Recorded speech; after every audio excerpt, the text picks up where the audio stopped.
ಓಂ ಸದಾಶಿವಸಮಾರಂಭಾಂ ಶಂಕರಾಚಾರ್ಯಮಧ್ಯಮಾಂ ಅಸ್ಮದಾಚಾರ್ಯಪರ್ಯಂತಾಂ ವಂದೇ ಗುರುಪರಂಪರಾಂ ಶ್ರುತಿಸ್ಮೃತಿಪುರಾಣಾನಾಂ ಆಲಯಂ ಕರುಣಾಲಯಂ ನಮಾಮಿ ಭಗವತ್ಪಾದಶಂಕರಂ ಲೋಕಶಂಕರಂ ಶಂಕರಂ ಶಂಕರಾಚಾರ್ಯಂ ಕೇಶವಂ ಬಾದರಾಯಣಂ ಸೂತ್ರಭಾಷ್ಯಕೃತೌ ವಂದೇ ಭಗವಂತೌ ಪುನಃ ಪುನಃ ಈಶ್ವರೋ ಗುರುರಾತ್ಮೇತಿ ಮೂರ್ತಿಭೇದ ವಿಭಾಗಿನೇ ವ್ಯೋಮವದ್ವ್ಯಾಪ್ತದೇಹಾಯ ದಕ್ಷಿಣಾಮೂರ್ತಯೇ ನಮಃ ದಕ್ಷಿಣಾಮೂರ್ತಯೇ ನಮಃ. ವಸುದೇವಸುತಂ ದೇವಂ ಕಂಸಚಾಣೂರಮರ್ದನಂ ದೇವಕೀ ಪರಮಾನಂದಂ ಕೃಷ್ಣಂ ವಂದೇ ಜಗದ್ಗುರುಂ ಕೃಷ್ಣಂ ವಂದೇ ಜಗದ್ಗುರುಂ. 9ನೇ ಅಧ್ಯಾಯದ ಚಿಂತನೆಯಲ್ಲಿದ್ದೇವೆ. ಹಲವು ಬಗೆಯ ಉಪಾಸನೆಯನ್ನ ಜ್ಞಾನಯಜ್ಞದ ಮೂಲಕ ಹೇಗೆ ಮಾಡ್ತಾರೆ ಎನ್ನುವುದನ್ನು ನೋಡ್ತಾ ಇದ್ದೆವು. ವಿಶೇಷವಾಗಿ ವಿಶ್ವರೂಪ ಉಪಾಸನೆಯನ್ನ ಮಾಡುವಂತಹ ರೀತಿಯನ್ನ ಭಗವಂತ ತಿಳಿಸಿಕೊಡ್ತಾ ಇದ್ದಾನೆ. ನಮ್ಮ ಅನುಭವಕ್ಕೆ ಬರತಕ್ಕಂತಹ ಪ್ರತಿಯೊಂದನ್ನೂ ಕೂಡ ಭಗವಂತನ ಅಭಿವ್ಯಕ್ತಿ, ಭಗವಂತನೇ ಎಂಬುದಾಗಿ ನಾವು ನೋಡಬೇಕು. ಆ ಅಭ್ಯಾಸ ಮಾಡೋದರಿಂದ ನಮ್ಮ ಹೃದಯ ವೈಶಾಲ್ಯವಾಗ್ತದೆ. ನೋಡಿ, ಉಪಾಸನೆಗೆ 4 ಮುಖ್ಯ ಫಲಗಳಿವೆ. ಉಪಾಸನೆ ಯಾಕೆ ಮಾಡಬೇಕು ಅಂದ್ರೆ, ಮೊದಲನೇದಾಗಿ ಚಿತ್ತ ನೈಶ್ಚಲ್ಯತಾ ಪ್ರಾಪ್ತಿ. ನಮ್ಮ ಮನಸ್ಸು ರಜೋಗುಣಯುಕ್ತವಾಗಿರ್ತದೆ, ಅದರಿಂದ ಅದು ಚಂಚಲವಾಗಿರುತ್ತದೆ. ಅದನ್ನು ನಿವೃತ್ತಿ ಮಾಡಬೇಕು ಅಂದ್ರೆ ಯಾವುದೋ ಒಂದು ಧ್ಯೇಯದಲ್ಲಿ ಮನಸ್ಸನ್ನು ನಿಲ್ಲಿಸುವ ಪ್ರಯತ್ನವನ್ನು ಮಾಡಬೇಕಾಗ್ತದೆ. ಆದ್ದರಿಂದ ಉಪಾಸನೆಯಿಂದ ಮನಸ್ಸು ಒಂದು ಕಡೆಗೆ ನಿಲ್ತಾ ನಿಲ್ತಾ ಚಿತ್ತ ನಿಶ್ಚಲತೆಯನ್ನು ಪಡೆದುಕೊಳ್ತದೆ. ನಿಸ್ತರಂಗ ಜಲರಾಶಿವತು, ಅಲೆಗಳಿಲ್ಲದ ಸರೋವರದ ಹಾಗೆ ಮನಸ್ಸು ಶಾಂತವಾಗ್ತದೆ. ಅದು ಚಿತ್ತ ನೈಶ್ಚಲ್ಯತಾ ಪ್ರಾಪ್ತಿ. ಚಿತ್ತ ಏಕಾಗ್ರತಾ ಪ್ರಾಪ್ತಿ, ಒಂದು ಧ್ಯೇಯದ ಕಡೆಗೆ ನಿಲ್ಲಿಸುವ ಅಭ್ಯಾಸ ಮನಸ್ಸಿಗೆ ಬರ್ತದೆ. ಯಾವುದೋ ಒಂದು ಕೆಲಸವನ್ನು ನಾವು ತೆಗೆದುಕೊಂಡಾಗ ಅದರಲ್ಲಿಯೇ ಒನ್ ಪಾಯಿಂಟೆಡ್ ಅಟೆನ್ಷನ್ ಅಂತ ಹೇಳ್ತಾರಲ್ಲ, ಆ ಏಕಾಗ್ರತೆ ಎನ್ನುವಂಥದ್ದು ಅಧ್ಯಾತ್ಮ ಸಾಧನೆಗೆ ಬಹಳ ಮುಖ್ಯವಾದಂತಹ ಒಂದು ಉಪಕರಣವಾಗ್ತದೆ. ಆದ್ದರಿಂದ ಏಕಾಗ್ರತೆ ಎನ್ನುವಂಥದ್ದು ಉಪಾಸನೆಯಿಂದ ಸಿದ್ಧಿಸ್ತದೆ. ಇನ್ನು ಚಿತ್ತ ವೈಶಾಲ್ಯತೆ ಅಂತ, ಹೃದಯದ ಸಂಕುಚಿತತೆ ನಿವೃತ್ತಿ ಆಗ್ತದೆ. ನಾನು ನನ್ನದು ಅನ್ನುವಂತಹ ಒಂದು ಕೋಟೆಯೊಳಗಡೆ ನಾವೇನು ಜೀವನ ನಡೆಸ್ತಾ ಇರ್ತೇವೆ, ಅಷ್ಟೇ ಅಲ್ಲ, ಈ ಸಮಷ್ಟಿ ಸೃಷ್ಟಿಯೂ ಕೂಡ ನನಗೆ ಸೇರಿದ್ದೆ. ಯಾಕೆ? ನಾನು ಭಗವಂತನಿಗೆ ಸೇರಿದವನು. ಮಾತಾಚ ಪಾರ್ವತೀ ದೇವಿ, ಪಿತಾದೇವೋ ಮಹೇಶ್ವರ, ಬಾಂಧವ ಶಿವಭಕ್ತಾಶ್ಚ ಸ್ವದೇಶೋ ಭುವನತ್ರಯಂ. ಈ ಭುವನತ್ರಯಗಳೇ ಸ್ವದೇಶ. ಇವರೆಲ್ಲ ನನ್ನವರೇ. ನನ್ನವರೇ ಅಂತ ಹೇಳಿದ್ರೇನು? ಭಗವಂತನ ಅಭಿವ್ಯಕ್ತಿ ಆದ್ಮೇಲೆ, ಭಗವಂತನ ನನ್ನವನ ಆದ್ಮೇಲೆ ರಾಗದ್ವೇಷ ಅನ್ನುವಂಥದ್ದು ಅಲ್ಲಿ ಹೊರಟು ಹೋಗ್ತದೆ. ರಾಗದ್ವೇಷ ಶಿಥಿಲವಾಗಿ ಮನಸ್ಸು ವಿಶಾಲವಾಗ್ತದೆ. ಆಮೇಲೆ 4ನೆಯ ಪ್ರಯೋಜನ ಏನಂದ್ರೆ, ಚಿತ್ತದಲ್ಲಿ ಸದ್ಗುಣಗಳು ಹುಟ್ಟುಕೊಳ್ಳುತ್ತೆ. ಋಣಾತ್ಮಕವಾದ ವೃತ್ತಿಗಳು ಏನಿದ್ವೋ, ಕಾಮಕ್ರೋಧ ಲೋಭ ಮೋಹ ಮುಂತಾದವುಗಳು ನಶಿಸಿ ದೈವಿ ಗುಣಗಳು, ಅಮಾನಿತ್ವಾದಿ ಗುಣಗಳು ನಮ್ಮಲ್ಲಿ ಪ್ರಕಟ ಆಗ್ತದೆ. ಯಾಕಂದ್ರೆ ಪವಿತ್ರಾಣಾಂ ಪವಿತ್ರಂ ಯೋ ಮಂಗಲಾನಾಂಚ ಮಂಗಲಂ. ಅತ್ಯಂತ ಪವಿತ್ರನಾದ ಪರಮಾತ್ಮನೊಟ್ಟಿಗೆ ನಮ್ಮ ಮನಸ್ಸು ಪದೇ ಪದೇ ಸಂಬಂಧವನ್ನ ಹೊಂದೋದ್ರಿಂದ ಈ ಆಸುರಿ ಭಾವಗಳೆಲ್ಲ ನಿವೃತ್ತಿಯಾಗಿ ಚಿತ್ತದಲ್ಲಿ ಸಾದ್ಗುಣ್ಯ ಸಿದ್ಧಿ ಆಗ್ತದೆ, ಸದ್ಗುಣಗಳು ಪ್ರಕಟ ಆಗ್ತದೆ. ಇದು ಉಪಾಸನೆಗೆ ಇರತಕ್ಕಂತಹ ಮುಖ್ಯ ಪ್ರಯೋಜನ. ಇದನ್ನೇ ಶಮದಮಾದಿ ಷಟ್ಕ ಸಂಪತ್ತಿ ಅಂತ ಕರೀತಾರೆ. ಉಪಾಸನೆಯಿಂದ ಶಮದಮಾದಿ ಷಟ್ಕ ಸಂಪತ್ತಿಗಳು ಆ, ಬಂದು ಜ್ಞಾನ ಯೋಗ್ಯತೆ ಪ್ರಾಪ್ತಿಯಾಗ್ತದೆ. ಆ ಕಾರಣದಿಂದ ಇಷ್ಟದೇವತಾ ಉಪಾಸನೆಯಿಂದ ವಿಶ್ವರೂಪ ಉಪಾಸನೆಯ ಕಡೆಗೆ ಸಾಧಕನು ಹೋಗಬೇಕು. ಅದರ ಪ್ರಕ್ರಿಯೆಯನ್ನ ಭಗವಂತ ವಿವರಿಸ್ತಾ ಬಂದಿದ್ದಾನೆ. ತಾನು ತಂದೆಯು, ತಾಯಿಯು, ಅಜ್ಜನು, ರಕ್ಷಕನು ಎಂಬುದಾಗಿ ನೋಡಬೇಕು ಪರಮಾತ್ಮನನ್ನ. ಆಮೇಲೆ ವೇದ್ಯಂ ಪವಿತ್ರಮೋಂಕಾರ ಋಕ್ ಸಾಮ ಯಜುರೇವಚ. ವೇದದ ಸಾರಭೂತವಾದ ಓಂಕಾರವೂ ಪರಮಾತ್ಮನೇ, ಋಗ್ಯಜು ಸಾಮರೂಪದಿಂದಿರುವ ವೇದವೂ ಪರಮಾತ್ಮನೇ, ಹೀಗೆಂಬುದಾಗಿ ನೋಡಬೇಕು ಅಂತ. ಎಲ್ಲವೂ ಭಗವಂತನೇ. ಆರಂಭದಲ್ಲಿ ನಮಗೆ ಇಷ್ಟವಾಗುವ ವಸ್ತುಗಳನ್ನು ಯಾವುದು ಶ್ರೇಷ್ಠ ಎಂಬುದಾಗಿ ನಾವು ಭಾವಿಸಿಕೊಳ್ತೇವೋ ಅವುಗಳಲ್ಲಿ ಪರಮಾತ್ಮನನ್ನು ನೋಡುವ ಅಭ್ಯಾಸ ಮಾಡಬೇಕು. ಕೊನೆಗೆ ಎಲ್ಲ ವಸ್ತುಗಳಲ್ಲಿಯೂ ಅವನೇ ಇದ್ದಾನೆ ಎಂಬುದು ನಮಗೆ ಗೊತ್ತಾಗ್ತದೆ. ಇನ್ನು ಮುಂದುವರಿಸಿ ಹೇಳ್ತಾನೆ, ಗತಿರ್ಭರ್ತಾ ಪ್ರಭು ಸಾಕ್ಷಿ ನಿವಾಸ ಶರಣಂ ಸುಹೃತ್ ಪ್ರಭವ ಪ್ರಲಯಸ್ಥಾನಂ ನಿಧಾನಂ ಬೀಜಮವ್ಯಯಂ. ನಾನು ಗತಿಯು, ಅಹಂ ಗತಿ, ಅಹಂ ಭರ್ತ, ಅಹಂ ಪ್ರಭು, ಹೀಗೆಂಬುದಾಗಿ ನಾವು ಇಲ್ಲಿ ಅರ್ಥ ಮಾಡಬೇಕು. ಗತಿ ಎಂಬ ಶಬ್ದಕ್ಕೆ ಅರ್ಥ ಏನು? ಕರ್ಮಫಲಂ ಎಂಬುದಾಗಿ ಶಂಕರರು ಹೇಳ್ತಾರೆ. ಕರ್ಮಫಲವು ಭಗವಂತನೇ ಎಂಬುದಾಗಿ ನೋಡಬೇಕು. ಕರ್ಮಫಲದಲ್ಲಿ ಎರಡು ರೀತಿ ಇರ್ತದೆ, ಒಂದು ಪ್ರತಿಕೂಲ, ಇನ್ನೊಂದು ಅನುಕೂಲ. ಕರ್ಮಫಲವು ಪರಿಸ್ಥಿತಿಯ ರೂಪದಲ್ಲಿ ಬರ್ತದೆ ನಮಗೆ.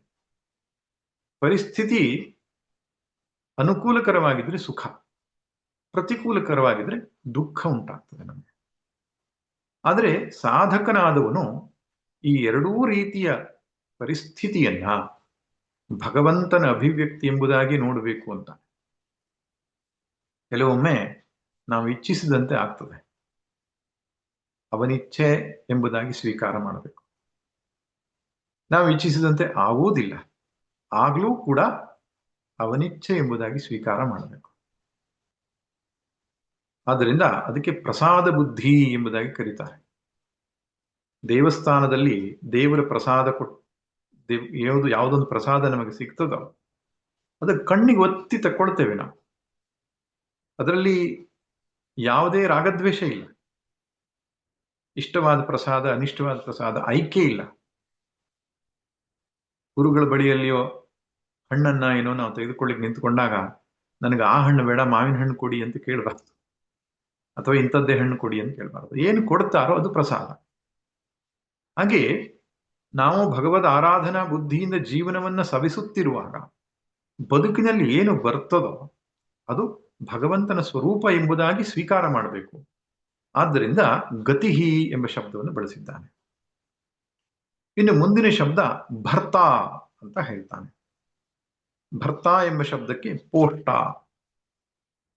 ಶಂಕರ ಭಗವತ್ಪಾದರು ಹಿಂದಿನ ಶಬ್ದದಲ್ಲಿ ಧಾತ ಎಂಬ ಶಬ್ದಕ್ಕೆ ಕರ್ಮಫಲ ಧಾತ ಅಂತ ಮಾಡಿದ್ರು. ಪ್ರಾಣಿಗಳಿಗೆ ಕರ್ಮಫಲವನ್ನು ವಿಂಗಡಿಸಿ ಕೊಡುವವನು ಅಂತ. ಅಲ್ಲಿ ನಾವು ಅವನು ಪೋಷಕನು ಅಂತ ಅರ್ಥ ಮಾಡಿದೆವು ಧಾತ ಎಂಬ ಶಬ್ದದಲ್ಲಿ.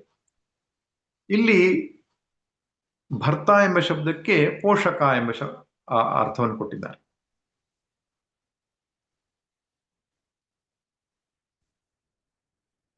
ಈ ಸಕಲ ಜೀವರಾಶಿಗಳನ್ನ ಪೋಷಿಸುತ್ತಿರುವವನು ಎಂಬುದಾಗಿ. ನಿನ್ನೆ ದಿನ ನಾವು ನೋಡಿದೆವು, ಉಂಡ ಆಹಾರವನ್ನ ಜೀರ್ಣ ಮಾಡ್ತಾ ಇರುವಂಥದ್ದು. ಗಾಮಾವಿಶ್ಯಚ ಭೂತಾನಿ ಧಾರಯಾಮ್ಯಹಮೋಜಸ ಉಷ್ಣಾಮಿ ಔಷಧೀ ಸರ್ವ ಸೋಮೋ ಭೂತ್ವ ರಸಾತ್ಮಕ ಅಹಂ ವೈಶ್ವಾನರೋ ಭೂತ್ವ ಪ್ರಾಣಿನಾಂ ದೇಹಮಾಶ್ರಿತ. ಹೇಗೆ ಭಗವಂತನು ಪೋಷಕನು ಎಂಬುದಾಗಿ 15ನೇ ಅಧ್ಯಾಯದಲ್ಲಿ ಅನೇಕ ಬಗೆಯಾಗಿ ಹೇಳ್ತಾನೆ. ಹಾಗೆ ಅವನನ್ನು ಪೋಷಕನು ಎಂಬುದಾಗಿ ನೋಡಬೇಕು. ಇನ್ನು ಪ್ರಭು ಎಂದರೆ ಸ್ವಾಮಿ ಅಂತ ಅರ್ಥ, ಒಡೆಯನು ಅಂತ. ಈ ಚರಾಚರ ಜಗತ್ತಿಗೆ ಒಡೆಯನು ಅವನೇ. ಆದ್ದರಿಂದ ಒಡೆಯ ಮತ್ತು ಸೇವಕ ಭಾವನೆಯನ್ನು ಇಲ್ಲಿ ಹೇಳ್ತಾರೆ. ದಾಸ್ಯ ಭಕ್ತಿ ಅಂತ ಹೇಳ್ತಾರೆ. ನನ್ನ ಸಂಸಾರಕ್ಕೆ, ಈ ಜಗತ್ತಿಗೆ ಒಬ್ಬನೇ ಒಡೆಯ ಇರುವಂಥದ್ದು. ನಮಗೆ ಒಡೆತನದ ಭಾವ ಬಂದ್ಬಿಡ್ತದೆ.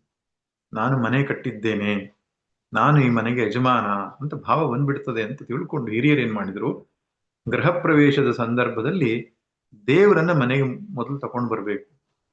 ದೇವರ ಕೋಣೆಯಲ್ಲಿ ದೇವರಿಟ್ಟು ಅವನೇ ಮನೆಗೆ ಯಜಮಾನ ಅಂತ ಭಾವಿಸಬೇಕು ಅಂತ. ಹಾಗೆ ಆ ಸೇವಕನ ಭಾವ ಇಟ್ಕೊಳ್ಳೋದೇ ಕರ್ಮಯೋಗ. ಘನತತ್ವ ಒಂದಕ್ಕೆ ದಿನರಾತ್ರಿ ಮನಸೋತು ನೆನೆಯದಿನ್ನೊಂದೆಲ್ಲವ ನೀಡತದರ ಅನುಸಂಧಿಯಲಿ ಜೀವ ಭಾವವನ್ನು ಮರೆಯುವುದು ಹನುಮಂತನುಪದೇಶ ಮಂಕುತಿಮ್ಮ. ಹನುಮಂತ ತನ್ನನ್ನು ಯಾವಾಗಲೂ ದಾಸ ಅಂತ ಭಾವಿಸಿಕೊಂಡ, ಶ್ರೀರಾಮಚಂದ್ರನೇ ಒಡೆಯ ಅಂತ ಭಾವಿಸಿದ. ಹಾಗೆ ಈ ದಾಸ ಭಾವ ಅಂತ ಏನಿದೆ ಅದೇ ಕರ್ಮಯೋಗದ ಸ್ರೋತ. ಈ ಮನೆಗೆ ಯಜಮಾನ ಅವನೇ, ನನ್ನ ಶಕ್ತಿ ಸಾಮರ್ಥ್ಯಗಳಿಗೆ ಯಜಮಾನ ಅವನೇ.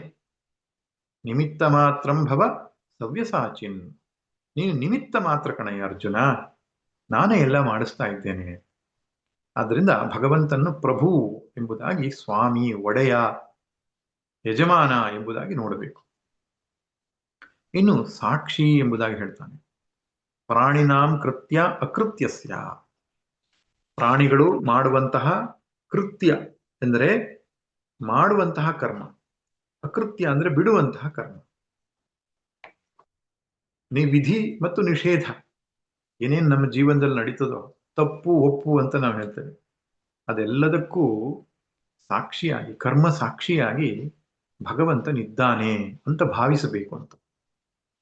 ಇದೆಲ್ಲ ಎಷ್ಟು ಅದ್ಭುತವಾದಂತಹ ಸಾಧನೆಯ ಅಂಶಗಳು ಅಂತ. ಭಗವಂತನು ಸಾಕ್ಷಿಯಾಗಿ ಎಲ್ಲವನ್ನೂ ಗಮನಿಸ್ತಾ ಇದ್ದಾನೆ.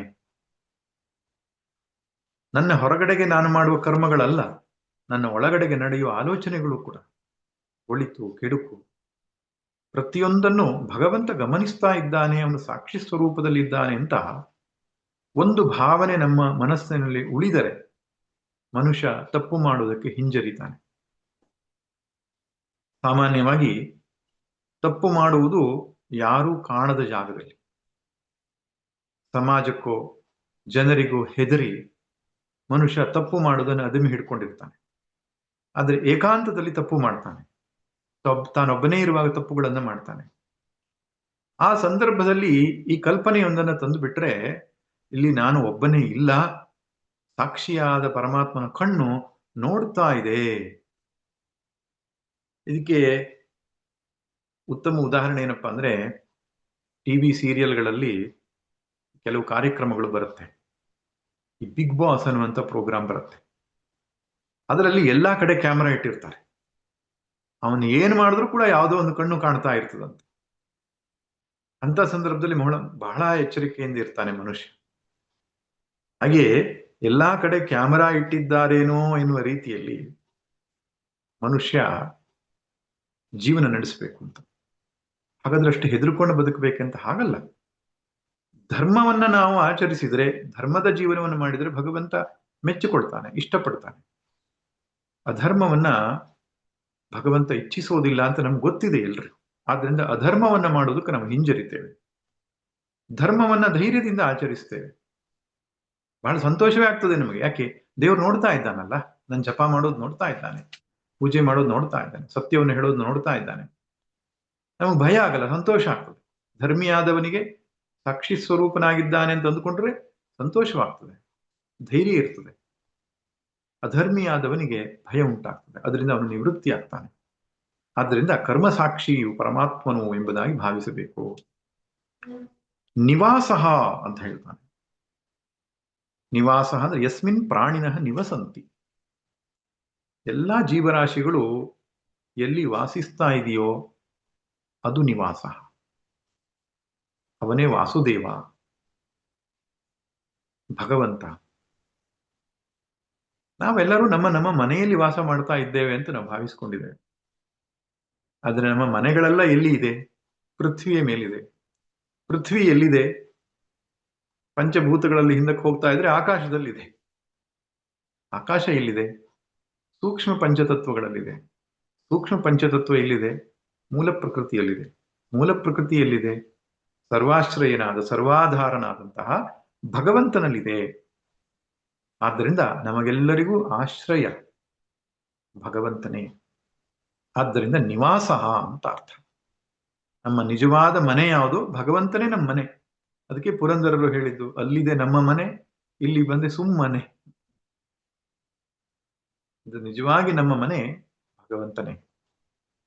ನಿವಾಸ. ಶರಣಂ. ಶರಣಂ ಎಂಬ ಅರ್ಥ ಶಬ್ದಕ್ಕೆ ಶಂಕರರು ಆರ್ತಾನಾಂ ಪ್ರಪನ್ನಾನಾಂ ಆರ್ತಿಹರಃ. ದುಃಖದಲ್ಲಿರುವವರು ಭಗವಂತನಿಗೆ ಶರಣಾದಾಗ ಅವನು ಆ ದುಃಖವನ್ನು ನಿವೃತ್ತಿ ಮಾಡುವುದರಿಂದ ಅವನು ಶರಣನು ಅಂತ. ಆಶ್ರಯನು ಅಂತ ಅರ್ಥ. ಶರಣ ಅಂದ್ರೆ ಆಶ್ರಯನು ಅಂತ.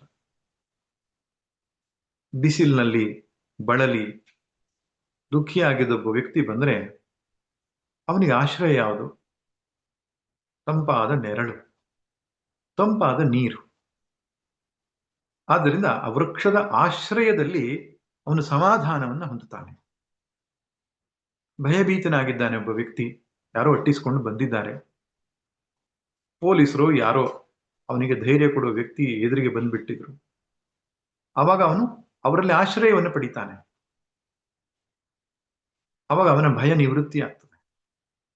ಹಾಗೆಯೇ ನಮ್ಮ ಬದುಕಿನಲ್ಲಿ ಬರತಕ್ಕಂತಹ ತೊಂದರೆ, ತಾಪತ್ರಯಗಳು, ರೋಗ ರುಜಿನಗಳು, ಈ ಎಲ್ಲ ಸಮಸ್ಯೆಗಳಿಗೂ ಕೂಡ ಆಶ್ರಯ ಯಾವುದು ಅಂದ್ರೆ ಭಗವಂತನೇ ಅಂತ ಹೇಳ್ತಾನೆ. ಆದ್ದರಿಂದ ಅವನು ಶರಣನು. ರಾಮಾಯಣದಲ್ಲಿ ಒಂದು ಪ್ರಸಂಗ ಬರ್ತದೆ. ವಿಭೀಷಣನು ರಾಮನಿಗೆ ಶರಣಾಗ್ಲಿಕ್ಕೆ ಹೋಗ್ತಿದ್ದಾನೆ. ಬಂದುಬಿಟ್ಟಿದ್ದಾನೆ ಲಂಕೆಯಿಂದ ಈ ಭಾಗಕ್ಕೆ. ರಾಮನ ಬಳಿಯಲ್ಲಿ ಹೋಗುವಾಗ ಅವನನ್ನು ತಡೆದು ನಿಲ್ಲಿಸ್ತಾರೆ ಕಪಿವೀರರು. ಅವಾಗ ಅಲ್ಲೊಂದು ಸಭೆ ಸೇರುತ್ತೆ ರಾಮನ ಸಮ್ಮುಖದಲ್ಲಿ. ವಿಭೀಷಣನು ವೈರಿ ರಾಜ್ಯದಿಂದ ಬಂದಿದ್ದಾನೆ, ವೈರಿ ರಾಷ್ಟ್ರದಿಂದ ಬಂದಿದ್ದಾನೆ. ಅವನು ವೈರಿಯ ಸಹೋದರ ಕೂಡ. ಅವನನ್ನ ನಾವು ಸ್ವೀಕರಿಸಬೇಕೇ ಬೇಡವೇ ಅಂತ. ಆಗ ಒಬ್ಬೊಬ್ರು ಒಂದೊಂದು ನಿಲುವನ್ನು ಹೇಳ್ತಾರೆ. ಕೆಲವರು ಸ್ವೀಕರಿಸಬೇಕು ಅಂತ ಹೇಳ್ತಾರೆ, ಬೇಡ ಅಂತ ಹೇಳ್ತಾರೆ. ಪ್ರಭು ಶ್ರೀರಾಮಚಂದ್ರ ನಿಲುವು ಏನಾಗಿರ್ತದೆ? ತವಾಸ್ಮೀತಿ ಚ ಯಾಚತೆ ಅಭಯಂ ಸರ್ವಭೂತೇಭ್ಯೋ ದದಾಮ್ಯೇತದ್ ವ್ರತಂ ಮಮ. ಏ ಪ್ರಭು, ನಾನು ನಿನ್ನವನು ಎಂಬುದಾಗಿ ಯಾರು ಶರಣಾಗಿ ಬರ್ತಾರೋ ಅವರಿಗೆ ಅಭಯವನ್ನು ನಾನು ಕೊಡ್ತೇನೆ ಅಂತ ಹೇಳ್ತಾನೆ. ನಾನು ಹಿಂದೆ ಮುಂದೆ ನೋಡೋದಿಲ್ಲ, ಅವರನ್ನು ರಕ್ಷಣೆ ಮಾಡ್ತೇನೆ ಅಂತ ಹೇಳ್ತಾನೆ. ಆದ್ದರಿಂದ ನಾನು ಪಾಪಾತ್ಮ ಇದ್ದೇನೆ, ನನ್ನನ್ನು ಭಗವಂತ ಸ್ವೀಕರಿಸ್ತಾನ ಎನ್ನುವ ಸಂಶಯ ಬರ್ಕೊಡುದು. ತುಳಸಿ ರಾಮಾಯಣದಲ್ಲಿ ಒಂದು ಪ್ರಸಂಗ ಬರ್ತದೆ. ಹನುಮಂತ ವಿಭೀಷಣನ ಭೇಟಿಯಾದನಂತೆ ಲಂಕೆಯಲ್ಲಿ. ಆಗ ವಿಭೀಷಣ ಒಂದು ಪ್ರಶ್ನೆ ಕೇಳ್ತಾನೆ, ಏನು, ನಾವು ರಾಕ್ಷಸರು, ನಮ್ಮ ಆಚಾರಗಳು ನಮ್ಮ ವಿಚಾರಗಳು ಯಾವುದು ಸರಿ ಇರೋದಿಲ್ಲ, ನಮ್ಮಂಥವ್ರನ್ನ ರಾಮ ಸ್ವೀಕಾರ ಮಾಡ್ತಾನ? ಅಂದ್ರೆ ಪಾಪಾತ್ಮರು ನಾವು ಅಂತ ಆ ಅರ್ಥದಲ್ಲಿ. ಆಗ ಹನುಮಂತ ಹೇಳ್ತಾನೆ, ನೋಡು, ಬೆಳಿಗ್ಗೆ ಇದ್ರೆ ಯಾರ ಮುಖ ನೋಡಿದ್ರೆ ಊಟ ಸಿಗೋದಿಲ್ಲ ಅಂತ ಹೇಳ್ತಾರ ಅಂತ ಕಪಿಗಳು ನಾವು. ಇದು ವಾಲ್ಮೀಕಿ ರಾಮಾಯಣದ ಪ್ರಸಂಗ ಅಲ್ಲ, ತುಳಸಿ ರಾಮಾಯಣದ. ಅಂತಹ ಕಪಿಗಳು ನಾವು. ನಮ್ಮಂಥವ್ರನ್ನೇ ರಾಮ ಸ್ವೀಕಾರ ಮಾಡಿಬಿಟ್ಟಿದ್ದಾನೆ ಹಿಂದೆ ಮುಂದೆ ನೋಡದೆ.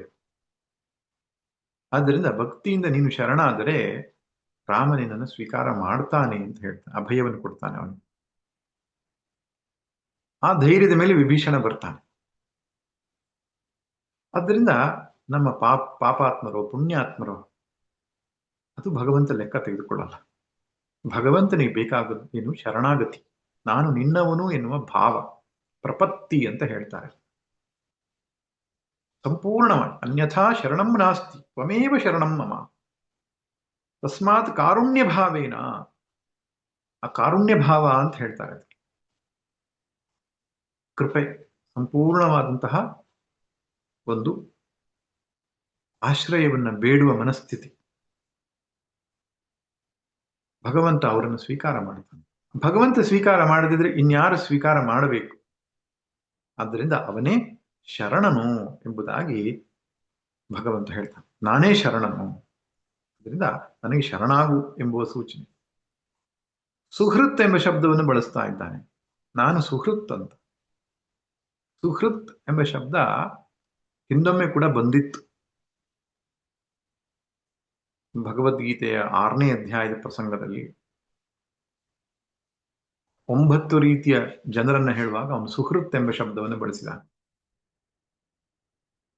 ಸುಹೃತ್ ಎಂಬ ಶಬ್ದಕ್ಕೆ ಅರ್ಥ ಪ್ರತ್ಯುಪಕಾರ ಅನಪೇಕ್ಷ ಸನ್ ಉಪಕಾರಿ.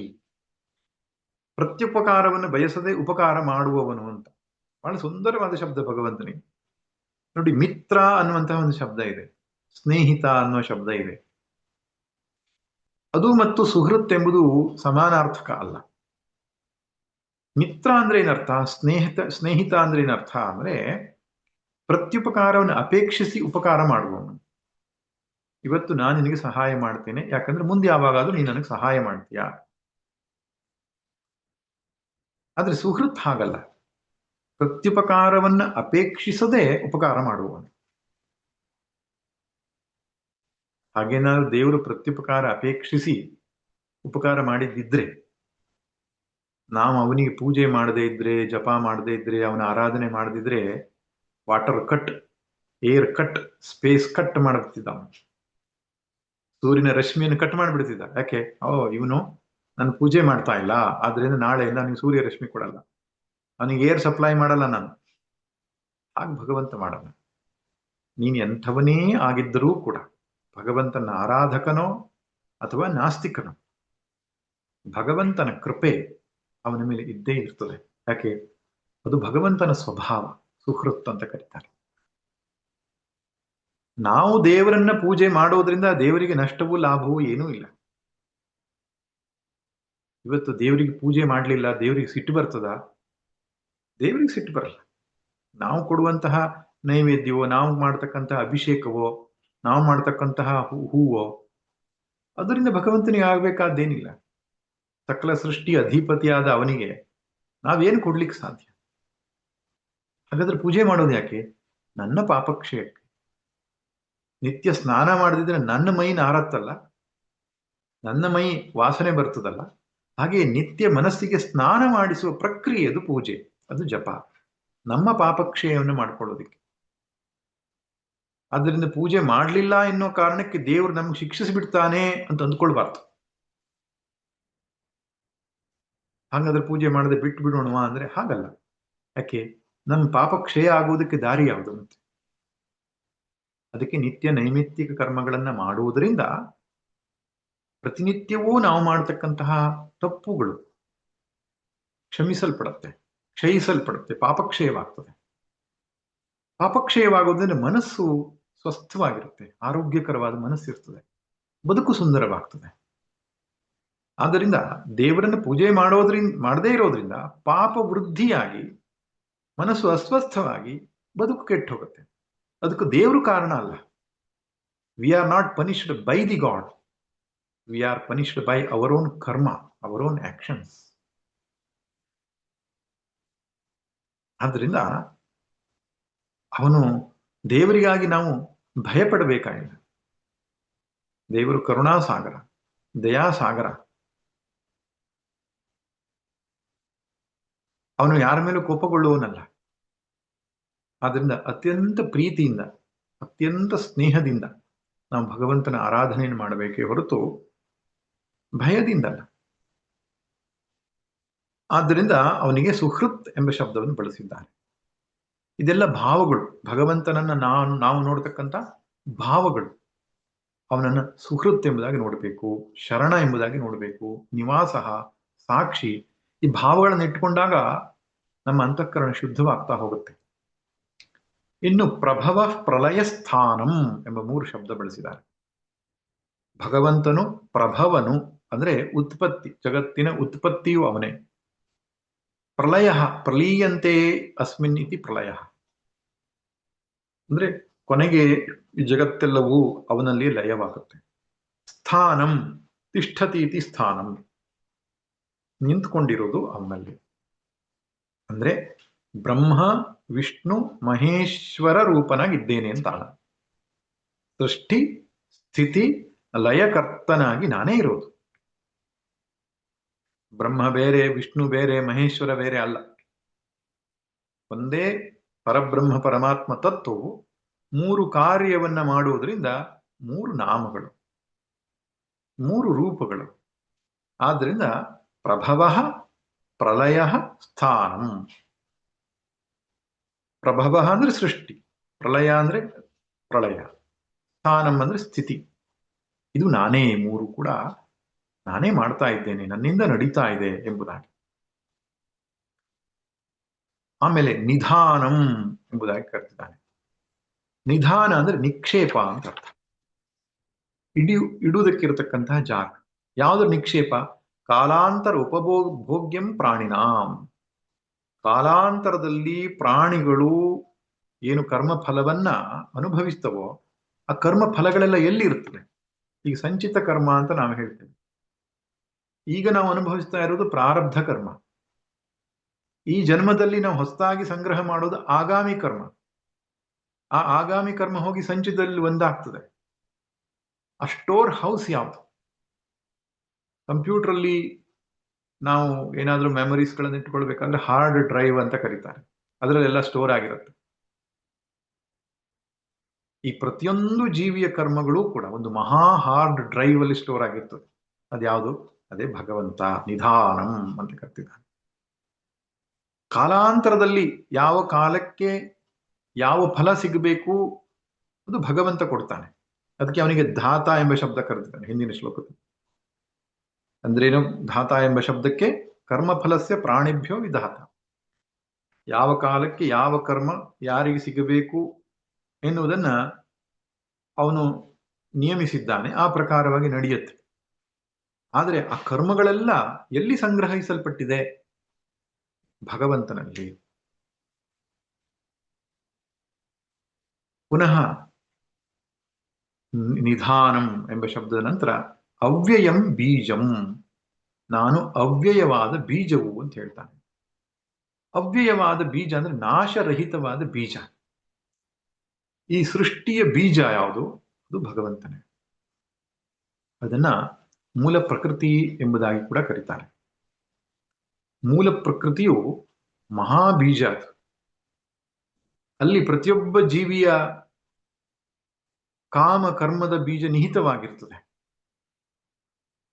ಆ ಮೂಲ ಪ್ರಕೃತಿಯ ಸ್ವರೂಪದಲ್ಲಿ ಇರುವವನು ನಾನೇ ಎಂಬುದಾಗಿ ಹೇಳ್ತಾನೆ. ಭಾಷ್ಯದಲ್ಲಿ ಶಂಕರ್ ಬೀಜಂ ಪ್ರರೋಹ ಕಾರಣಂ ಪ್ರರೋಹ ಧರ್ಮಿಣಾಂ ಅವ್ಯಯಂ. ಪ್ರರೋಹ ಅಂದ್ರೆ ಹುಟ್ಟೋದು ಅಂತ, ಮೊಳಕೆ ಒಡೆಯೋದು ಅಂತ ಅರ್ಥ. ಹುಟ್ಟುವ ಸ್ವಭಾವವುಳ್ಳವುಗಳು ಮೊಳಕೆಯಾಗುವುದಕ್ಕೆ ಕಾರಣವು. ಯಾವತ್ ಸಂಸಾರಿ ಭಾವಿ ಇತಿ ಅವ್ಯಯಂ ನಹಿ ಅಬೀಜಂ ಕಿಂಚಿತ್ ಪ್ರರೋಹತಿ. ಬೀಜ ಇಲ್ಲದೆ ಯಾವುದು ಮೊಳಕೆ ಹೊಡೆಯಲ್ಲ. ಈ ಸೃಷ್ಟಿ ಮೊಳಕೆ ಹೊಡೀತಾ ಇದೆ ಅಂದ್ರೆ ಅಲ್ಲೆಲ್ಲೋ ಬೀಜ ಇದೆ ಅಂತ. ಅದ್ರಲ್ಲಿ ಪುರಾಣಗಳೆಲ್ಲ ಕಥೆ ಬರುತ್ತೆ. ಮನು ಪ್ರಳಯದ ಸಂದರ್ಭದಲ್ಲಿ ಎಲ್ಲಾ ಬೀಜಗಳನ್ನು ಸಂಗ್ರಹಿಸಿದಂತೆ ಅಂತ. ಎಲ್ಲ ಪಶು ಪಕ್ಷಿ ಪ್ರಾಣಿ ಎಲ್ಲ ವರ್ಗದ ಬೀಜಗಳನ್ನು ಸಂಗ್ರಹ ಮಾಡ್ಕೊಂಡು ಹೋದ್ನಂತೆ. ಮಹಾಪ್ರಳಯ ಆದ ಮೇಲೆ ಮತ್ತೆ ಪುನಃ ಹೊಸ ಸೃಷ್ಟಿಯ ಸಂದರ್ಭದಲ್ಲಿ ಆ ಬೀಜಗಳನ್ನು ತನ್ನೆಲ್ಲ ಬಿತ್ತಿದ್ದಂತೆ ಅಂತ. ಅದು ಕಥೆಯ ರೂಪದಲ್ಲಿ ಹೇಳಿತ್ತು. ಆದ್ರೆ ವಾಸ್ತವವಾಗಿ ಏನು? ಪ್ರತಿಯೊಬ್ಬ ವ್ಯಕ್ತಿಯ ಕಾಮಕರ್ಮದ ಬೀಜ ಅನ್ನೋದು ಮೂಲ ಪ್ರಕೃತಿಯಲ್ಲಿ ಅಡಗಿರುತ್ತೆ. ಅದೇ ಮಹಾ ಬೀಜ ಈ ಸೃಷ್ಟಿ. ಅದಕ್ಕೆ ಅವ್ಯಯ ಅಂತ ಕರೆದಿದ್ದಾರೆ. ಈ ನಮ್ಮ ಕಾಮಕರ್ಮದ ಬೀಜ ಏನಿದೆ ಅದು ಅವ್ಯಯ. ಯಾಕಂದ್ರೆ ಯಾವತ್ ಸಂಸಾರ ಭಾವಿ ಇತಿ ಅವ್ಯಯಂ. ಎಲ್ಲಿಯ ತನಕ ಅಜ್ಞಾನ ನಿವೃತ್ತಿ ಆಗೋದಿಲ್ವೋ ಅಲ್ಲಿ ತನಕ ಅದು ಇದ್ದುಕೊಂಡಿರುತ್ತೆ. ಆ ಕಾರಣ ಶರೀರ ಅಂತ ಏನ್ ಕರೀತಾರೆ ಅದು ಮಹಾಪ್ರಳಯದಲ್ಲಿಯೂ ನಷ್ಟವಾಗೋದಿಲ್ಲ. ಬ್ಲೂ ಪ್ರಿಂಟ್ ಬೇಕಲ್ಲ ಮುಂದಿನ ಜನ್ಮಕ್ಕೆ. ಅದಕ್ಕೆ ಅವ್ಯಯ ಎಂಬ ಶಬ್ದವನ್ನ ಬಳಸ್ತಾರೆ. ಅಂತಹ ಪ್ರತಿಯೊಂದು ಕಾರಣ ಶರೀರದ ಸಂಗ್ರಹ ರೂಪವಾದಂತಹ ಮೂಲ ಪ್ರಕೃತಿ ಅಥವಾ ಮಾಯೆ ಅದು ನಾನೇ ಎಂಬುದಾಗಿ ಹೇಳ್ತಾನೆ. ಇನ್ನು ಮುಂದುವರಿಸಿ 19ನೇ ಶ್ಲೋಕದಲ್ಲಿ ತಪಾಮ್ಯಹಮಹಂ ವರ್ಷಂ ನಿಗೃಹಾಮ್ಯುತ್ಸೃಜಾಮಿ ಚ ಅಮೃತಂಚೈವ ಮೃತ್ಯುಶ್ಚ ಸದಸಚ್ಚಾಹಮರ್ಜುನ. ಹೇ ಅರ್ಜುನ, ಅರ್ಜುನ ಎಂಬ ಶಬ್ದಕ್ಕೆ ಅರ್ಥ ಏನು? ರುಜುತ್ವಾತ್ ಅರ್ಜುನ, ನೇರ ನಡೆನುಡಿ ಉಳ್ಳವನು ಅಂತ ಅರ್ಥ. ಒಳಗೊಂದು ಹೊರಗೊಂದು ಇಲ್ಲದೇ ಇರುವವನು ಅಂತ ಅರ್ಥ. ಇದು ಅಧ್ಯಾತ್ಮ ಸಾಧನೆಗೆ ಬಹಳ ಮುಖ್ಯವಾದಂತ ಗುಣ. ಮನಸ್ಸಲ್ಲೊಂದು, ಮಾತಲ್ಲೊಂದು, ನಡೆಯಲ್ಲಿ ಒಂದು, ಹೀಗಿರಬಾರದು. ಹಾಗಾದ್ರೆ ಹೇಗಿರ್ಬೇಕು? ಮನಸ್ಸಲ್ಲಿ ಒಂದು, ಮಾತಲ್ಲೂ ಒಂದು, ನಡೆಯಲ್ಲೂ ಒಂದು. ಎರಡು ಒಂದೇ ಆಯ್ತಲ್ಲ ಹೇಳಿದ್ದು? ವ್ಯತ್ಯಾಸ ಇದೆ. ಮನಸ್ಸಲ್ಲೇ ಒಂದು, ಮಾತಲ್ಲೇ ಒಂದು, ಕೃತಿಯಲ್ಲೇ ಒಂದು, ಅದು ಬೇರೆ. ಮನಸ್ಸಲ್ಲಿಯೂ ಒಂದೇ, ಮಾತಲ್ಲಿಯೂ ಒಂದೇ, ಕೃತಿಯಲ್ಲಿಯೂ ಒಂದೇ. ಹೀಗಿರ್ಬೇಕು ಅಂತ. ಅದು ಸುಭಾಷಿತ ಇದೆ, ಮನಸ್ಸೇಕಂ ವಚಸ್ಯೇಕಂ ಕರ್ಮಣ್ಯೇಕಂ ಮಹಾತ್ಮನ, ಮನಸ್ಸನ್ಯತ್ ವಚಸ್ಯನ್ಯತ್ ಕರ್ಮಣ್ಯನ್ಯತ್ ದುರಾತ್ಮನ. ಈ ಮನಸ್ಸು, ಮಾತು, ಕೃತಿ ಸರಳ ರೇಖೆಯಲ್ಲಿದ್ರೆ ಅದು ಅರ್ಜುನ ಎಂಬ ಗುಣ. ಅರ್ಜುನ ವೃಕ್ಷ ಅಂತ ಒಂದಿದೆಯಂತ, ನೇರವಾಗಿ ಬೆಳೆಯುತ್ತಂಥದ್ದು. ಹಾಗೆ ನೇರವಾದಂತಹ ನಡೆನುಡಿ ಉಳ್ಳ ಅವನ ವ್ಯಕ್ತಿತ್ವದಲ್ಲಿ ಬಿರುಕುಗಳಿಲ್ಲ, ಒಳಗೊಂದು ಹೊರಗೊಂದು ಇಲ್ಲ. ಅದನ್ನು ದಂಭ ಎಂಬುದಾಗಿ ಕರೀತಾರೆ. ಹಾಗಿದ್ರೆ ಪರಮಾತ್ಮನನ್ನು ಒಲಿಸಿಕೊಳ್ಳುವುದು ಕಷ್ಟ. ಸರಳವಾದಂತಹ ವ್ಯಕ್ತಿತ್ವ. ಹಾಗಿರುವವನು ಎಂಬುದಾಗಿ ಅರ್ಜುನ ಎಂಬ ಶಬ್ದದಿಂದ ಭಗವಂತ ಕರಿತಾ ಇದ್ದಾನೆ. ಇನ್ನು ತನ್ನ ಉಪಾಸನೆಯ ವಿಧವನ್ನು ಹೇಳುವಾಗ, ಸೂರ್ಯನ ರೂಪದಲ್ಲಿ ನನ್ನನ್ನು ಉಪಾಸನೆ ಮಾಡಬಹುದು ಅಂತ. ಸೂರ್ಯನ ರೂಪದಲ್ಲಿ ನನ್ನನ್ನ ನೋಡಬೇಕು, ಸೂರ್ಯನನ್ನೇ ಪರಮಾತ್ಮ ಎಂಬುದಾಗಿ ನೋಡಬೇಕು. ಅದಕ್ಕೆ ತಪಾಮಿ ಅಹಂ ವರ್ಷಂ ಅಂತ ಹೇಳ್ತಾನೆ. ಅಂದ್ರೆ ಸೂರ್ಯನಾಗಿ ಪ್ರಚಂಡವಾದ ಕಿರಣಗಳಿಂದ ನಾನು ಸುಡ್ತಾ ಇದ್ದೇನೆ ಅಂತ. ಆದಿತ್ಯೋ ಭೂತ್ವ ಕೈಶ್ಚಿತ್ ರಶ್ಮಿಭಿ ಉಲ್ಬಣೈಹಿ ಅಹಂ ತಪಾಮಿ. ಪ್ರಚಂಡವಾದ ಕಿರಣಗಳಿಂದ ಒಡಗೂಡಿದ ಆದಿತ್ಯನಾಗಿ ನಾನೇ ಸುಡುತ್ತಾ ಇದ್ದೇನೆ ಎಂಬುದಾಗಿ ಹೇಳ್ತಾನೆ. ಸನಾತನ ಧರ್ಮೀಯರಿಗೆ ಆದಿತ್ಯನನ್ನ ಭಗವಂತನಾಗಿ ನೋಡುವುದು ದೊಡ್ಡ ವಿಷಯ ಅಲ್ಲ. ಯಾಕೆ? ಪ್ರತಿನಿತ್ಯವೂ ಕೂಡ ಪ್ರಾತಃ ಕಾಲದಲ್ಲಿ ಮತ್ತು ಸಾಯಂಕಾಲದಲ್ಲಿ ಸೂರ್ಯೋಪಾಸನೆಯನ್ನ ಮಾಡತಕ್ಕಂಥದ್ದು ನಿತ್ಯ ಕರ್ಮವಾಗಿದೆ ನಮಗೆ. ಸಂಧ್ಯಾ ವಂದನೆ ಎಂಬುದಾಗಿ ಕರೀತಾರೆ. ಪ್ರತ್ಯಕ್ಷ ದೇವತೆಯಾಗಿ ನಮ್ಮ ಮನೆಗೆ ಆಗಮಿಸುವಂತಹ ಸೂರ್ಯನನ್ನ ಯಥಾಶಕ್ತಿ ಆರಾಧಿಸಬೇಕು. ಅತ್ಯಂತ ಮಿನಿಮಮ್ ಆರಾಧನಾ ಪದ್ಧತಿಯನ್ನು ಹೇಳಿದ್ದಾರೆ, ಅರ್ಘ್ಯ ಕೊಡ್ರಿ ಅಂತ. ಅರ್ಘ್ಯ ಕೊಡೋದಂದ್ರೆ ಏನು? ನೀರನ್ನ ಅವನಿಗೆ ಅರ್ಪಿಸೋದು. ನಾವು ಬೊಗಸೆಯಲ್ಲಿ ಏನು ಕೈಯಲ್ಲಿ ಅಂಜಲಿಬದ್ಧವಾದ ಮುದ್ರೆಯನ್ನು ಇಟ್ಟುಕೊಂಡು ಅವನಿಗೆ ನೀರನ್ನ ಅರ್ಪಿಸುವುದಕ್ಕೆ ಅರ್ಘ್ಯ ಎಂಬುದಾಗಿ ಹೇಳ್ತಾರೆ. ಆ ರೀತಿಯಾಗಿ ಸೂರ್ಯನನ್ನ ಉಪಾಸನೆ ಮಾಡುವುದು ಸನಾತನ ಧರ್ಮಿಗಳಿಗೆ ಗೊತ್ತಿರುವ ವಿಷಯ. ಅದನ್ನು ಯಾರು ಮಾಡಬಹುದು? ಕೇವಲ ಉಪನೀತರಾದವರಷ್ಟೇ ಭಗವಂತನಿಗೆ ಅರ್ಘ್ಯ ಸಮರ್ಪಣೆ ಮಾಡಬಹುದೇ? ಬೇರೆಯವರು ಮಾಡಬಾರದೆ? ಇಲ್ಲ. ಯಾರ್ಯಾರಿಗೆ ಎರಡು ಕೈ ಇದೆಯೋ, ಯಾರ್ಯಾರಿಗೆ ಒಂದು ಕೈ ಇದ್ರೂ ಸಾಕು, ನೀರನ್ನ ಭಗವಂತನಿಗೆ ಭಕ್ತಿಯಿಂದ ಅರ್ಪಿಸೋದು. ಭಾಸ್ಕರಾಯ ನಮಃ ಇದಂ ಅರ್ಘ್ಯಂ. ಸೂರ್ಯಾಯ ನಮಃ. ಸೂರ್ಯನ ಹೆಸರುಗಳು ಇದೆಯಲ್ಲ, ಯಾವುದೋ ಒಂದು ಹೆಸರನ್ನು ತೆಗೆದುಕೊಂಡು ಇದಂ ಅರ್ಘ್ಯಂ, ಈ ಅರ್ಘ್ಯ ನಿನಗೆ ಅಂತ ಸಮರ್ಪಣೆ ಮಾಡೋದು. ಆ ಮೂಲಕವಾಗಿ ಅವನ ಆರಾಧನೆ ಆಗ್ತದೆ, ಭಗವಂತನ ಆರಾಧನೆ. ಯಾಕೆ? ಸೂರ್ಯನ ರೂಪದಲ್ಲಿ ಇರುವವನು ಭಗವಂತನೇ. ಮತ್ತು ಸೂರ್ಯನನ್ನ ಭಗವಂತ ಎಂದು ನೋಡೋದಿಕ್ಕೆ ನಮಗೆ ಅತ್ಯಂತ ಸುಲಭ. ಅವನಿಲ್ಲದೆ ಸೃಷ್ಟಿಯೇ ಇಲ್ಲ, ಅವನಿಲ್ಲದೆ ಭೂಮಿ ಇಲ್ಲ, ಅವನಿಲ್ಲದೆ ಸಸ್ಯರಾಶಿಗಳಿಲ್ಲ, ಅವನಿಲ್ಲದೆ ಮಳೆ ಬೆಳೆಗಳಿಲ್ಲ. ಪೂಷನ್ನೇಕರ್ಷೆ ಎಂಬುದಾಗಿ ಈಶಾವಾಸ್ಯದಲ್ಲಿ ಕರೆಯುತ್ತೆ ಆ ಸೂರ್ಯ. ಪೂಷನ್ನೇಕರ್ಷೆ ಯಮಸೂರ್ಯ ಪ್ರಾಜಾಪತ್ಯ ಎಂಬ ಶಬ್ದಗಳಿಂದ ಪೂಷನ್ ಅಂತ ಸೂರ್ಯನಿಗಿರುವ ಹೆಸರು. ಪೂಷನ್ ಅಂದ್ರೆ ಪೋಷಿಸುವವನು ಅಂತ. ಸೃಷ್ಟಿಯನ್ನ ಪೋಷಿಸ್ತಾ ಇರೋದು ಪ್ರತ್ಯಕ್ಷವಾಗಿ ಕಾಣ್ತಾ ಇರ್ತದೆ ನಮಗೆ. ಆದ್ದರಿಂದ ಆ ಸೂರ್ಯನ ರೂಪದಲ್ಲಿರುವ ನಾನು ಎಂಬುದಾಗಿ ನೋಡು, ಪರಮಾತ್ಮನೇ ಎಂಬುದಾಗಿ ನೋಡು. ಇನ್ನು ವರ್ಷಂ ನಿಗೃಹಾಮಿ ಉತ್ಸೃಜಾಮಿ ಚ, ನಾನು ಮಳೆಯನ್ನ ಹಿಂದಕ್ಕೆ ಸೆಳೆದುಕೊಳ್ತೇನೆ ಮತ್ತು ಬಿಡುತ್ತೇನೆ ಎಂಬುದಾಗಿ ಹೇಳ್ತಾನೆ. ಸೂರ್ಯನನ್ನ ಭಗವಂತ ಎಂದು ನೋಡುವುದಕ್ಕೆ ಒಂದು ಹೇತುವನ್ನು ಹೇಳ್ತಾನೆ. ಯಾಕೆ? ಮಳೆ ಇದ್ದರೆ ಬೆಳೆ, ಬೆಳೆ ಇದ್ದರೆ ಜೀವ. ಮಳೆಗೆ ಕಾರಣ ಸೂರ್ಯನೇ. ಶಂಕರರು ಚಂದ ಮಾಡಿ ಭಾಷ್ಯದಲ್ಲಿ ಬರೀತಾರೆ, ಅಹಂ ವರ್ಷಂ ಕೈಶ್ಚಿತ್ ರಶ್ಮಿಭಿ ಉತ್ಸೃಜಾಮಿ ಉತ್ಸೃಜ್ಯ ಪುನಃ ನಿಗೃಹಾಮಿ ಕೈಶ್ಚಿತ್ ರಶ್ಮಿಭಿ ಅಷ್ಟಭಿ ಮಾಸೈಹಿ. 8 ತಿಂಗಳು ನೀರನ್ನು ಹೀರ್ಕೊಳ್ತಾನಂತ.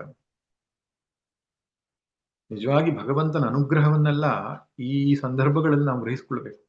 ಮಳೆ ಎನ್ನುವಂಥದ್ದು ಒಂದೊಮ್ಮೆ ಭೂಮಿಗೆ ಬರದೇ ಇದ್ರೆ ಜೀವರಾಶಿಗಳಿಗೆ ಎಲ್ಲಿ ಬದುಕಲಿಕ್ಕೆ ಅವಕಾಶ ಇದೆ? ನಾವು ಅವನಿಗೆ ಯಾಕೆ ಕೃತಜ್ಞತೆ ಅರ್ಪಿಸಬೇಕು ಅಂತ ಕೇಳ್ತೇವಲ್ಲ, ಈ ಒಂದೇ ಒಂದು ಹೇತು ಸಾಕು, ಒಂದೇ ಒಂದು ಕಾರಣ ಸಾಕು.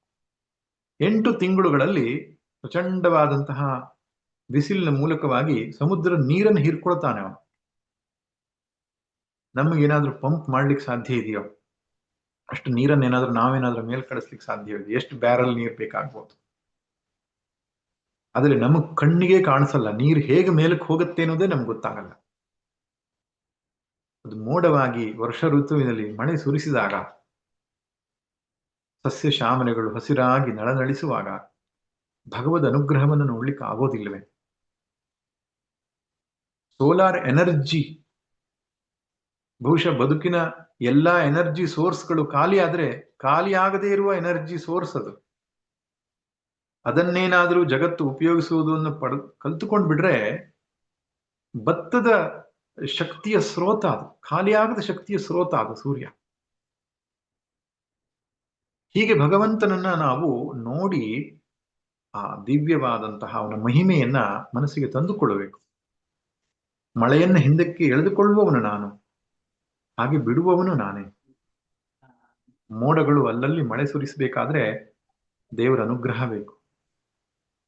ಸರಿ, ನಾವೇನೋ ವಾಟರ್ ಸಪ್ಲೈ ಮಾಡಿ ಪೈಪ್ ಮೂಲಕ ಊರುಗಳಿಗೆ ಹಳ್ಳಿಗಳಿಗೆಲ್ಲ ಮಾಡಿ ನೀರು ಕೊಡ್ಬಹುದು. ಬೆಟ್ಟ ಗುಡ್ಡಗಳಲ್ಲಿ ಪ್ರಾಣಿ ಪಕ್ಷಿಗಳಿಗೆ ಯಾರು ನೀರು ಕೊಡುವರು? ಭಗವದ್ ಅನುಗ್ರಹದಿಂದ ಸೂರ್ಯನ ಮೂಲಕವಾಗಿ ಮಳೆ ಅನ್ನುವಂಥದ್ದು ಬರ್ತಾ ಇದೆ.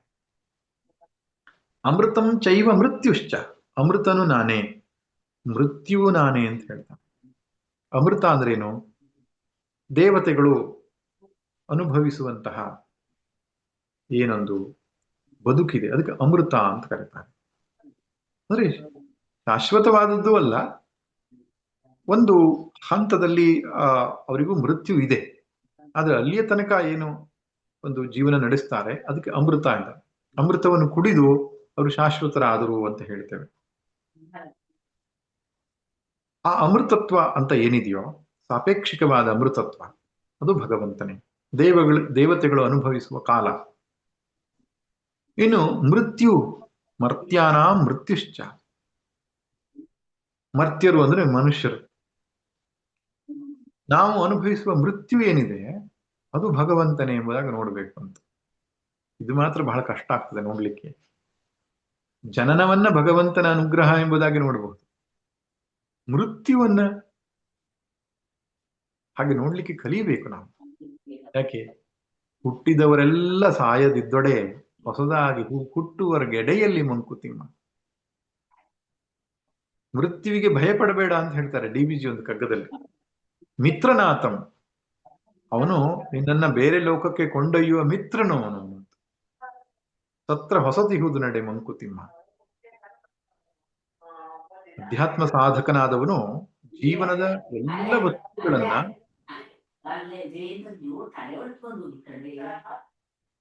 ವಿದ್ಯಾಶಂಕರ್ ಅವ್ರು ಸ್ವಲ್ಪ ಅದನ್ನ ಮ್ಯೂಟ್ ಮಾಡ್ಲಿಕ್ಕೆ ಆಗತ್ತಾ? ಯಾರೋ ಮಾತಾಡ್ತಾ ಇದ್ದಾರಲ್ಲ.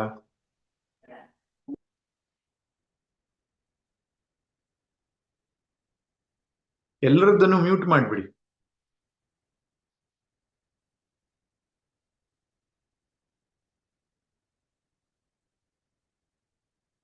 ಆದ್ರಿಂದ ಮೃತ್ಯುವನ್ನು ಭಗವಂತ ಎಂಬುದಾಗಿ ನೋಡಬೇಕು ಎಂಬುದಾಗಿ ಹೇಳ್ತಾನೆ.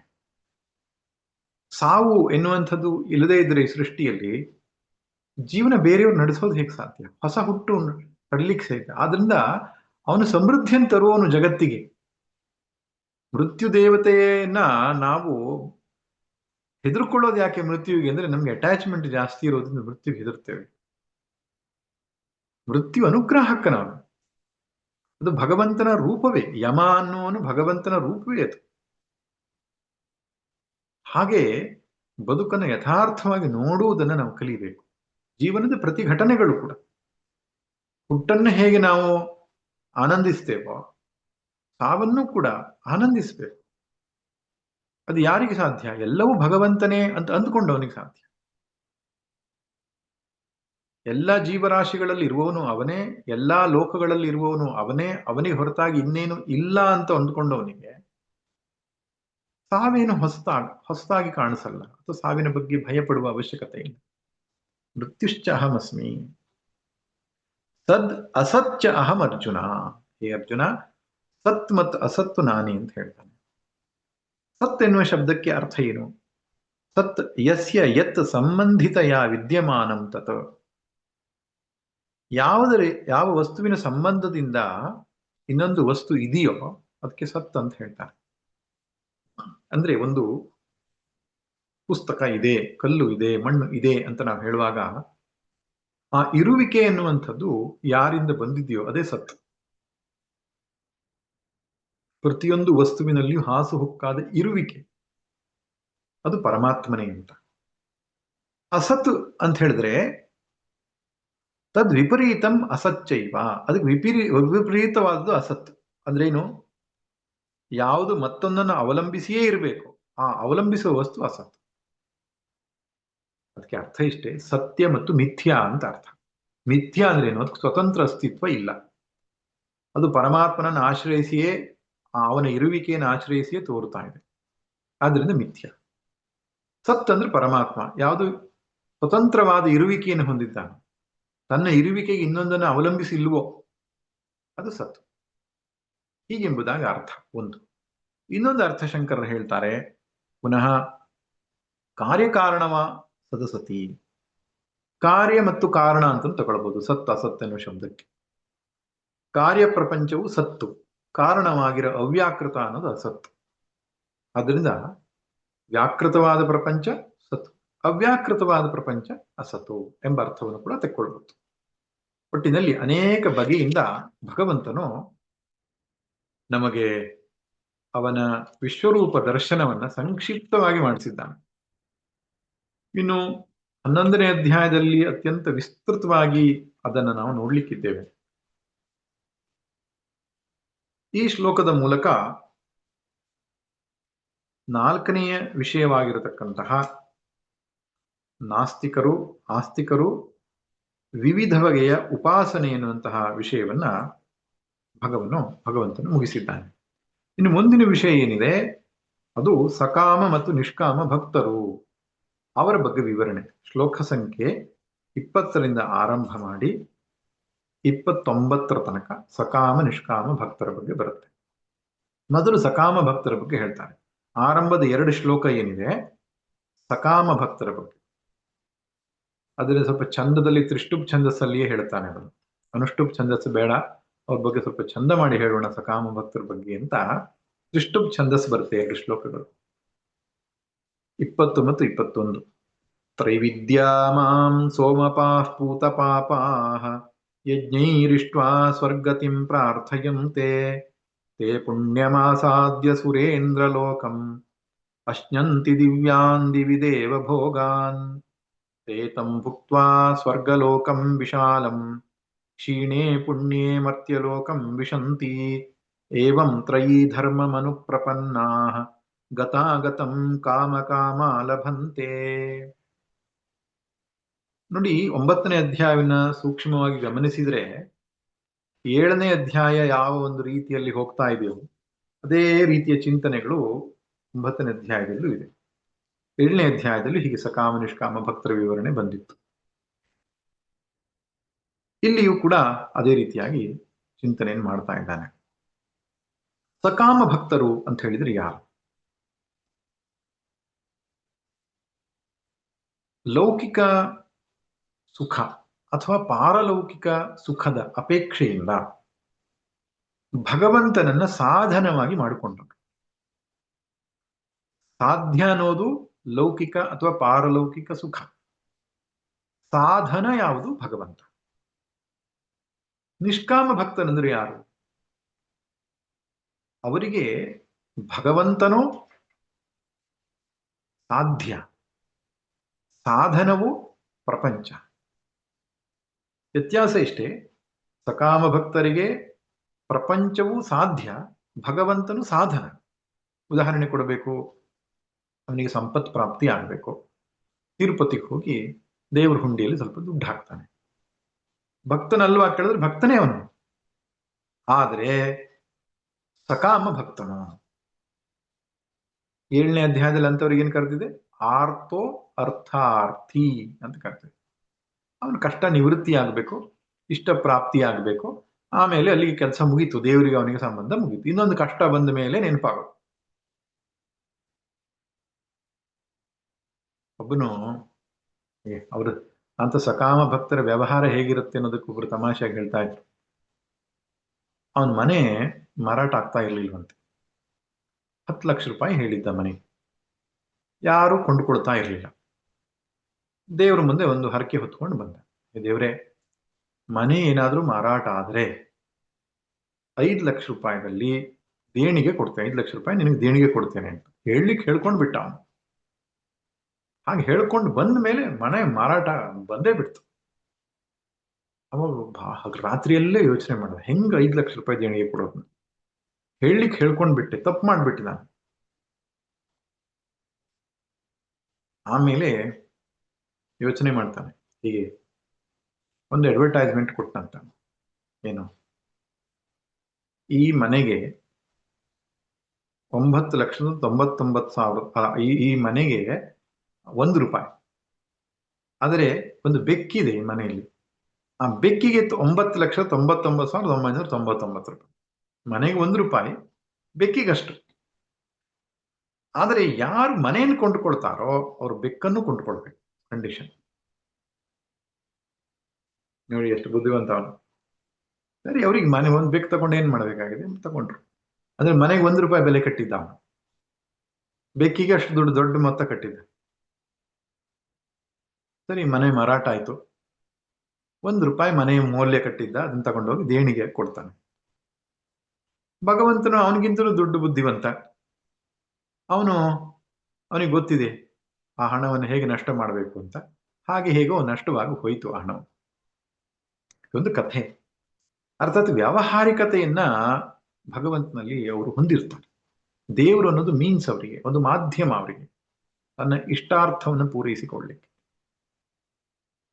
ಅದ್ರ ದೇವ್ರು ಎಷ್ಟು ದೊಡ್ಡವನು ಅಂದ್ರೆ ಉದಾರ ಸರ್ವ ಏವೈತೆ ಅಂತ ಕರೆದಿನ 7ನೇ ಅಧ್ಯಾಯ. ಅವರು ಉದಾರರೇ, ಅವರು ಶ್ರೇಷ್ಠರೇ.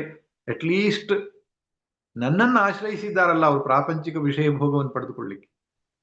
ನಾಸ್ತಿಕರ ಹಾಗೆ ಲೋಕವನ್ನೇ ಆಶ್ರಯಿಸಿಲ್ಲ. ನಾಸ್ತಿಕರು ಏನಪ್ಪಾ ಅಂದ್ರೆ ಸುಖಭೋಗಗಳಿಗೆ ಲೋಕದ ವಿಷಯವನ್ನೇ ಆಶ್ರಯಿಸ್ತಾರೆ. ಇವರು ಹಾಗಲ್ಲ, ಭಗವಂತನನ್ನ ಆಶ್ರಯಿಸಿದ್ದಾರೆ. ಅಷ್ಟರ ಮಟ್ಟಿಗೆ ಇವರಿಗೆ ಒಂದು ಹೆಜ್ಜೆ ಇಟ್ಟಿದ್ದಾರೆ, ಮುಂದಕ್ಕೆ ಬರುವ ಸಾಧ್ಯತೆಗಳಿದೆ. ಅದರಿಂದ ಅರ್ಥಾರ್ಥಿ ಭಕ್ತರನ್ನ ಭಗವಂತ ಉದಾರರು ಅಂತ ಕರೀತಾನೆ. ಆದರೆ ಅವರು ಸಕಾಮ ಭಕ್ತರು, ಕಾಮನೆ ಇಟ್ಟುಕೊಂಡು ಭಗವಂತನ ಆರಾಧಿಸುವವರು. ಅಂದ್ರೆ ನಿಷ್ಕಾಮ ಭಕ್ತರು ಅಂದ್ರೆ ಯಾರು? ಅವರಿಗೆ ಯಾವ ಕಾಮನೆಗಳಿಲ್ಲ. ಭಗವಂತನೇ ಗತಿ, ಭಗವಂತನೇ ದಾರಿ. ಭಗವಂತನೇ ಸುಖದ ಸ್ರೋತ ಎಂಬುದಾಗಿ ಗೊತ್ತಿದೆ ಇವರಿಗೆ. 7ನೇ ಅಧ್ಯಾಯದಂತವರಿಗೆ ಜಿಜ್ಞಾಸು ಭಕ್ತರು ಅಂತ ಕರೆದಿದ್ದಾರೆ. ಗುರುಶಾಸ್ತ್ರೋಪದೇಶದಿಂದ, ಸತ್ಸಂಗದ ಶ್ರವಣದ ಫಲವಾಗಿ ಅವರಿಗೆ ವಾಸ್ತವ ಗೊತ್ತಾಗಿದೆ. ಈ ಜಗತ್ನಲ್ಲಿ ಎಷ್ಟೇ ಹಾರಾಟ ಮಾಡಿದರೂ ಕೂಡ ನಿಜವಾದ ಸುಖ ಶಾಂತಿ ಸಿಗುವಂಥದ್ದಲ್ಲ. ಅದು ನಮ್ಮ ಅಂತರ್ನಿಹಿತವಾದ ಸ್ವರೂಪ ಪ್ರಾಪ್ತಿಯಿಂದಲೇ ನಿಜವಾದ ಸುಖ ಶಾಂತಿ ಸಿಗುವಂಥದ್ದು. ಇದನ್ನು ಅತ್ಯಂತ ಖಚಿತ ಮಾಡಿಕೊಂಡಿದ್ದಾರೆ. ಆದ್ರಿಂದ ಗೋಲ್ ಆಫ್ ಲೈಫ್, ಬದುಕಿನ ಗುರಿ ಬದುಕಿನ ಆದ್ಯತೆ ಭಗವಂತನೇ. ಭಗವಂತನೆಂದ್ರೇನು? ನಮ್ಮೆಲ್ಲರ ಆತ್ಮಸ್ವರೂಪವಾದ ಪರಮಾತ್ಮ ಅಂತ ಅರ್ಥ. ಆ ಆತ್ಮಸ್ವರೂಪನಾದ ಪರಮಾತ್ಮದಲ್ಲಿ ನೆಲೆ ನಿಂತರೆ ಮಾತ್ರ ಶಾಶ್ವತವಾದ ಸುಖ ಶಾಂತಿ ಸಿಗ್ತದೆ, ಪ್ರಪಂಚದಿಂದ ಅಲ್ಲ ಎಂಬುದಾಗಿ ಸ್ಪಷ್ಟವಾಗಿದೆ ಅವರು.